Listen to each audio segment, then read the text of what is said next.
I was scrambling eggs when I heard the front door click shut. Mark was leaving for work without saying goodbye again. I stared at the sizzling pan, wondering when this had become our normal. The silence between used to be comfortable. Now it was just empty. I turned off the stove, not hungry anymore. The kitchen was too quiet. I washed the pan slowly, listening to the hum of the refrigerator. It was going to be a long day. Work was a blur of spreadsheets and emails. I checked my phone compulsively, but no messages from him. At lunch, my friend Lisa asked how we were doing. "Fine," I said. She gave me a look but didn't push. I appreciated that. "It's just a rough patch," I added, but it sounded hollow even to me. She nodded, changing the subject to her kids. I was grateful for the distraction. Driving home, I rehearsed conversations in my head. How to bring up the money worries without it sounding like an accusation. How to ask if he was still happy without seeming needy. Every version felt wrong. When I pulled into the driveway, his car wasn't there yet. I let myself the empty house. That evening, Mark was late.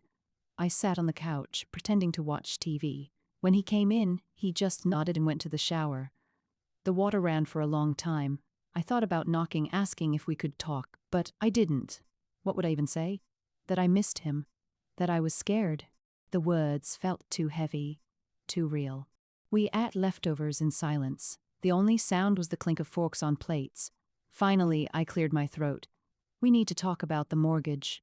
He put his fork down. He didn't look at me. "The bank called again today." My chest tightened. "What did they say?" He shrugged. "The usual. We have until the end of the month." He got up and took his plate to the sink.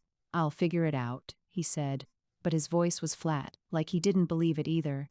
He stood with his back to me, shoulders slumped. I wanted to go to him, but I stayed seated. The distance felt physical. Later, he went to bed early. I stayed up, listening to the clock tick. The fear was a cold weight in my stomach. I thought about all the plans we'd made, the house we wanted to fix up, the future that's so sure. Now it all felt fragile. I checked our joint account on my phone. The numbers were bleak. I put the phone down, feeling helpless. In the dark, I slipped into bed beside him. He was awake, I could tell by his breathing. We lay there, inches apart, not touching. The space between us felt vast. I whispered. He didn't answer for a long time. "I don't know," he finally said. And that was it. We didn't speak again. I stared at the ceiling, wondering how we got here, and if we could ever find our way back. The next morning was Saturday. He got up before me. I found him in the garage, staring at his old project car. It hadn't run in years. Thinking. I asked, leaning in the doorway. "Just remembering when we bought it." He sounded tired. I waited for him to say more, but he didn't. I went back inside to make coffee. When I brought him a cup, he took it with a quiet thanks. Our fingers brushed, and for a second, I felt a spark of connection. But then he turned back to the car, and the moment was gone. I spent the day cleaning, trying to keep busy.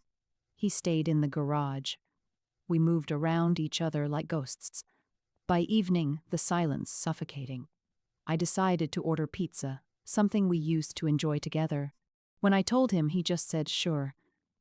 We ate on the couch, watching a movie we'd seen a dozen times. Halfway through, I realized he wasn't really watching. He was staring at his hands. "Mark," I said. He looked at me, his eyes distant. I lost my nerve. "Nothing," I said. "Just nothing." He nodded, and I hit play again. That night, I couldn't sleep. I listened to his steady breathing, wondering what he was dreaming about.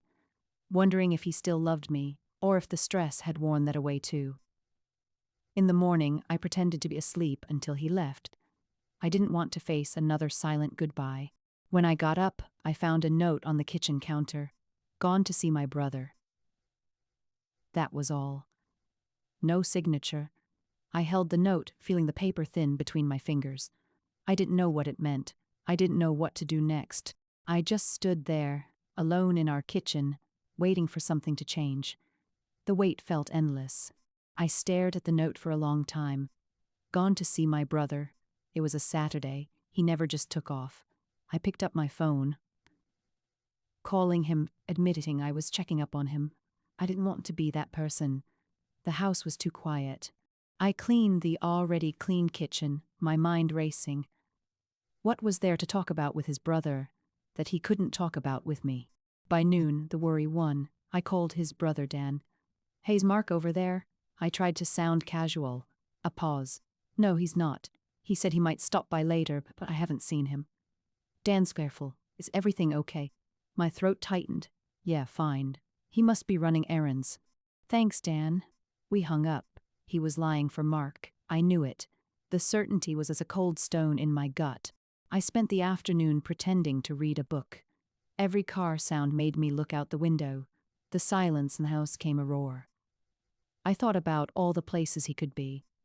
None of them were good. I didn't call again. Or maybe my fear held me back. He came home just after 7. I heard his car, the engine cutting off. The front door opened. He was looking tired. Hey.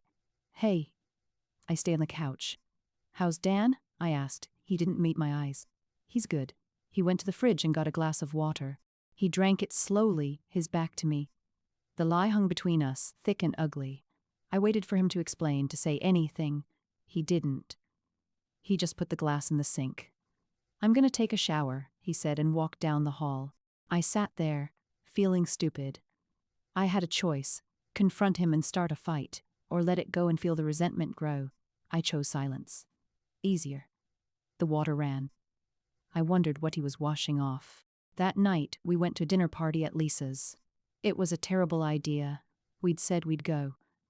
In the car, the radio was on low. I stared out mine. At the party, we were a team. He put his hand on my lower, walked in. I laughed at his jokes. We looked normal. It was exhausting. I watched him across the room, talking to someone, smiling his polite smile. He looked like a stranger. On the drive back, the act dropped. The silence returned, heavier now. I finally spoke. "You weren't at Dan's today." It wasn't a question. He gripped. I needed to think. About what? My voice was smaller than I wanted it to be. He sighed, a long weary sound. "Everything. The money. This." He didn't say anything else. We pulled it into the driveway. He turned off the car, but neither of us moved. The dark felt safer. "Are you thinking of leaving?" I asked. The words tasted like metal. He was quiet for so long I thought he hadn't heard me. "I don't know." It was the worst possible answer. I got out of the car and went inside. I got ready for bed alone. When he finally came in, I pretended to be asleep. I just couldn't face what might come next. The uncertainty was a physical ache. How long could we live like this? I didn't have an answer. I just waited, in the dark, for a change I couldn't name. The next morning, the silence felt different. It wasn't just empty. It was charged like the air of a storm. He made coffee. I stood by the window. The sun was coming up, ordinary and beautiful. It felt wrong, that beauty, when everything was so broken. He set a mug down on the counter near me. "I don't want to lose this." His voice rough. I turned. He was looking right at me, and for the first time in months, he was really there. The fear in his eyes mirrored my own. "I'm terrified," I admitted. It was the truest thing I'd said in a year. "I was driving yesterday," he said. "Just driving. I almost didn't come back." My heart stopped. "But you did," I whispered. "I did." He took a step closer. "I don't know how to fix the money. I don't know how to fix any of it. But I want to try with you." It wasn't a solution. It was a choice. The weight in my chest shifted just a little. "I'm so angry," I said. "And scared," he said. We stood there in our kitchen, admitting we were lost. It was the beginning of something, not an end. "We need help," I said. "Like real help." He didn't flinch. "Okay." But it was a promise. We didn't hug. We didn't suddenly have all the answers. The problems were still there, massive and looming. But we were looking at them together, from the same side of the room. He reached out, and his hand found mine. We held on. A simple, solid anchor in the middle of the mess. We had decided to try. For now, that was enough.